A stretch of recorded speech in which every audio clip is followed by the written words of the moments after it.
নেই কোনো বিয়ে, নেই কোনো বাবা। শত শত বছর ধরে চলছে নারীদের এক অভিনব রাজত্ব। ভাবছেন এও কি সম্ভব?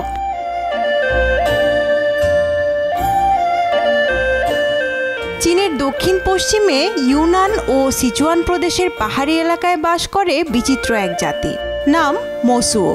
সংখ্যায় এরা 40,000-এর মতো। 21 শতকেও যারা নিজেদের 1000 বছরের ঐতিহ্য অটুট রেখেছে। নারীরাই এখানে বাড়ির প্রধান, সংসারের মাথা। পরিবারের বড় বড় সিদ্ধান্তগুলো তারাই নিয়ে থাকে। শুধু ক্ষমতা নয়, সংসার চালানোর দায়ভারটাও নারীর। তারাই মূল উপার্জনকারী।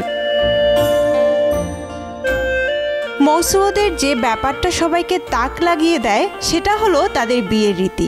অবশ্য সেটাকে ঠিক বিয়ে বলা যায় কিনা তা নিয়ে বিতর্ক চলতেই পারে। এখানকার নারী পুরুষ যে বন্ধনে আবদ্ধ হন তাকে স্থানীয় ভাষায় বলে যৌহুন, ইংরেজিতে ওয়াকিং ম্যারেজ। বাংলাটা কি হতে পারে? পথচলতি বিয়ে। আগে বিষয়টা জানা যাক। এই ওয়াকিং ম্যারেজে স্বামী স্ত্রী কখনো সংসার পাতে না, একসাথেও থাকে না, একে অপরের দায়িত্বগুলো ভাগ করে নেয় না। বিয়ের পর দুজনেই থাকে নিজ নিজ মায়ের বাড়িতে। বিয়েটাও খুব ঘটা করে হয় না।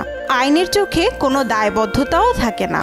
স্ত্রীর সাথে একান্ত সময় কাটাতে চাইলে রাতের বেলা অনেকটা গোপনেই তার বাড়ি যান স্বামী। ভোর হলেই ফিরে যান নিজ গৃহে। এই সম্পর্ক থেকে জন্ম নেওয়া সন্তানের লালন পালন বা ভরণ পোষণের দায়িত্ব নিতে হয় না জন্মদাতা পিতাকে। শিশুকে দেখভাল করে মা ও তার পরিবারের সদস্যরা। বেড়ে ওঠার দিনগুলোতে শিশুর মামাই যেন বাবার ভূমিকায় আবির্ভূত হন। তবে হ্যাঁ, জন্মদাতা পিতাও চাইলে সন্তানের সাথে সাক্ষাৎ কিংবা সময় কাটাতে পারে। এভাবে চলতে চলতে কোনো একদিন এক পক্ষের যদি মনে হয় পার্টনারকে আর ভালো লাগছে না, তাহলে ওখানেই শেষ এই ওয়াকিং ম্যারেজ। কোনো অজুহাত আপত্তি নেই, নেই ডিভোর্সের ঝামেলা। ওয়াকিং ম্যারেজে আবদ্ধ নারী পুরুষ নিজেদের সম্পদ শেয়ার করে না। কোনো পিছুটান না থাকায় সম্পর্ক ছিন্ন হবার দিনই নারী পুরুষ চাইলে নতুন পথচলতি বিবাহ করতে পারে। ওয়াকিং ম্যারেজ ব্যবস্থায় মৌসুওরা তাদের ব্যক্তি স্বাধীনতার পূর্ণ সদ্ব্যবহার করতে পারে। বিশেষ করে নারীরা, তারা ইচ্ছামতো পার্টনার বেছে নিতে পারে আর সম্পর্ক শেষও করে দিতে পারে, সামাজিকভাবে কোনো প্রকার হেয় প্রতিপন্ন না হয়েই। মাতৃনির্ভর সমাজ হওয়ায় মৌসুও নারী ও তার সন্তানের সামাজিক ও আর্থিক স্থিতিশীলতাও অটুট থাকে। পুরুষ সঙ্গীর ইচ্ছা অনিচ্ছার মুখাপেক্ষী হতে হয় না। অভিযোগ, ঈর্ষা কিংবা জোর করে চাপানোর দায়িত্বও নেই এখানে। মৌসুও সমাজের আরেকটি চমকপ্রদ দিক সম্পদের উত্তরাধিকার। এখানে পুরুষের কোনো সম্পত্তি থাকে না। বংশ পরম্পরায় নারীরাই পূর্বসূরির সম্পদ পেয়ে থাকেন। বিশ্বজুড়ে উত্তরাধিকারের ক্ষেত্রে বড় ছেলে অগ্রাধিকার পেলেও মৌসুওরা এখানে ব্যতিক্রম। তাদের বেলায় বড় ছোট নয়, বরং যে মেয়ে সবচেয়ে বেশি বুদ্ধিমতী ও পরিশ্রমী তাকেই দেওয়া হয় পারিবারিক সম্পত্তির মালিকানা ও দায়িত্ব। মাতৃতান্ত্রিক সমাজ বলেই যে সব ক্ষেত্রে নারীর আধিপত্য, এমনটা কিন্তু নয়। মা হবার পরই নারীকে পরিপূর্ণ মনে করা হয়। সন্তান হবার আগ পর্যন্ত তাই তার মতামতের অতটা মূল্য নেই এখানে। প্রশ্ন উঠতে পারে, সবই যদি মেয়েরা করলো, সবই যদি মেয়েরা পেল, তাহলে পুরুষের কাজটা কি? মৌসুও পুরুষরা সবসময় হেল্পার।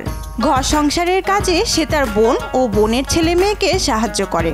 যে কাজে শক্তির প্রয়োজন সেইখানেই পুরুষ। তারা সাংসারিক ব্যাপারেও মতামত রাখে, যদিও সিদ্ধান্তটা তাদের হাতে থাকে না। পুরুষরা কিন্তু বেশ খুশি এমন জীবনধারায়।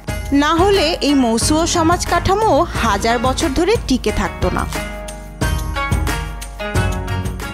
বৌদ্ধ ধর্মের প্রভাব থাকলেও মৌসুওদের নিজস্ব ধর্ম আছে, যার নাম দাবা। এর কোনো ধর্মগ্রন্থ নেই। প্রজন্ম থেকে প্রজন্ম মুখে মুখে চলছে এই ধর্মচর্চা। মৌসুওরা বিশ্বাস করে তাদের একজন রক্ষাকর্তা দেবী আছেন, তারই উপাসনা করে সবাই। মৌসুওদের মধ্যে শামান বা ওঝার কদর আছে। তারা মন্ত্রতন্ত্রের মাধ্যমে বিদেহী আত্মার সাথে যোগাযোগ করে। দৈনন্দিন জীবনে এদের প্রয়োজন সামান্যই, কিন্তু সামাজিক বা ধর্মীয় উৎসব আয়োজন হলেই সামানের ডাক পড়ে। নারী প্রধান মৌসুমী সমাজে এই সামানরা কিন্তু সবাই পুরুষ। অভিনব এই সমাজ ব্যবস্থা সচক্ষে দেখতে অনেকেই ছুটে যান লুগু লেক ঘেঁষা মৌসুমী জনপদে। প্রতি বছর অগণিত পর্যটকের আনাগোনায় অর্থের যোগান হচ্ছে ঠিকই, কিন্তু বাইরের মানুষের উপস্থিতি তাদের এই বৈচিত্র্যময় সংস্কৃতিকে যেন চ্যালেঞ্জ করছে। সোশ্যাল মিডিয়ার এই যুগে মৌসুমীদের নাম যতই ছড়াচ্ছে ততই যেন বিপন্ন হয়ে পড়ছে হাজার বছর ধরে টিকে থাকা গোষ্ঠীটির স্বকীয়তা। নুসরাত তানি, যমুনা নিউজ।